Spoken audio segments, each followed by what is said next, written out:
આજે આપણે તે શ્લોક જોઈશું જે દરેક સાધક અને સામાન્ય માણસ માટે એક ચેતવણી સમાન છે, કારણ કે તે ઇન્દ્રિયોની પ્રબળ શક્તિનો પરિચય કરાવે છે. નમસ્કાર મિત્રો, ડિજિટલ કી શ્રેણીમાં આપનું સ્વાગત છે. ગઈકાલે શ્લોક 59માં આપણે જોયું કે વિષયોનો ત્યાગ કરવા છતાં મનનો રસ ચસ્કો રહી જાય છે, જે માત્ર પરમાત્માના સાક્ષાત્કારથી જ દૂર થાય છે. આજે આપણે જોઈશું અધ્યાય 2, શ્લોક 60, જેમાં ભગવાન શ્રીકૃષ્ણ સમજાવે છે કે આ ઇન્દ્રિયો કેટલી બળવાન છે અને તે કેવી રીતે જ્ઞાની પુરુષને પણ રસ્તા પરથી ભટકાવી શકે છે.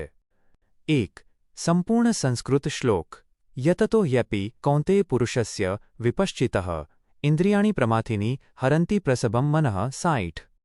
2. સરળ ગુજરાતી અર્થ. શ્રી ભગવાન બોલ્યા, હે કુંતીપુત્ર અર્જુન, કારણ કે વિષયોમાંથી મન હટાવવાનો પ્રયત્ન કરતા હોવા છતાં પણ પ્રમથનશીલ, મનને મથનારી, ક્ષોભ પમાડનારી ઇન્દ્રિયો જ્ઞાની પુરુષના મનને પણ બળજબરીપૂર્વક હરી લે છે. 3 અને 4 પ્રશ્નો અને તેના ઉત્તરો. 1. ભગવાન અર્જુનને કયા નામથી સંબોધે છે? જવાબ: કૌંતેય, કુંતીપુત્ર. 2. ઇન્દ્રિયોનો સ્વભાવ કેવો બતાવ્યો છે? જવાબ: પ્રમાથિની, મથનારી, તોફાની કે વિચલિત કરનારી. 3. ઇન્દ્રિયો કોના મનને હરી લે છે? જવાબ: વિપશ્ચિતઃ, વિવેકી કે જ્ઞાની પુરુષના મનને પણ. 4. ઇન્દ્રિયો મનને કેવી રીતે હરે છે? જવાબ: પ્રસભમ, બળજબરીપૂર્વક અથવા જોર જબરદસ્તીથી. 5. યતતઃ એટલે શું? જવાબ: મન પર કાબૂ મેળવવાનો સતત પ્રયત્ન કરવો. 6. આ શ્લોક આપણને શું સાવધાની આપે છે? જવાબ: કે ક્યારેય પોતાની ઇન્દ્રિયો પર અતિશય વિશ્વાસ ન કરવો, તે ગમે ત્યારે ભટકાવી શકે છે. 7. શું માત્ર જ્ઞાન હોવું પૂરતું છે?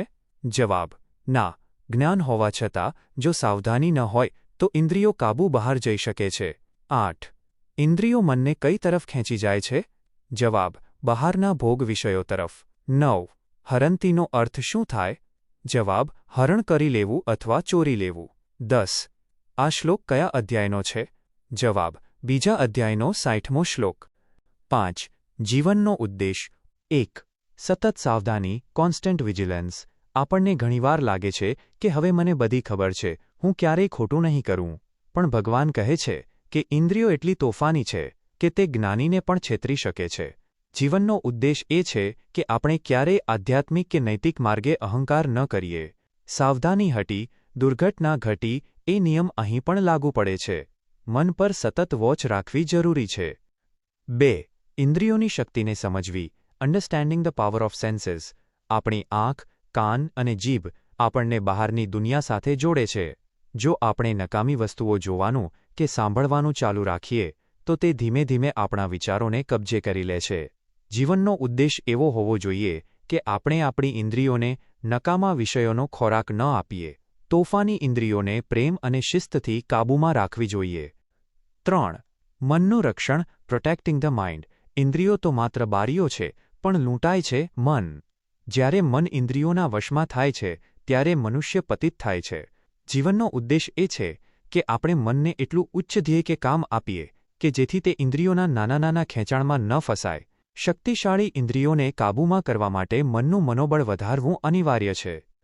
નિષ્કર્ષ. ટૂંકમાં. 1. ઇન્દ્રિયો અત્યંત બળવાન છે અને તે જ્ઞાની મનુષ્યને પણ વિચલિત કરી શકે છે. 2.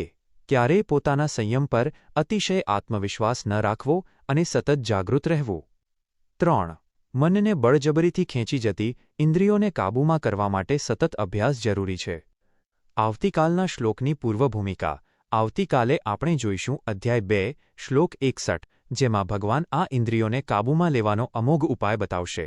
યુક્ત આસીત મત્પરઃ, અર્થાત મારા પરાયણ થઈને રહેવું. ડિજિટલ કી સાથે જોડાયેલા રહો. જય શ્રી કૃષ્ણ.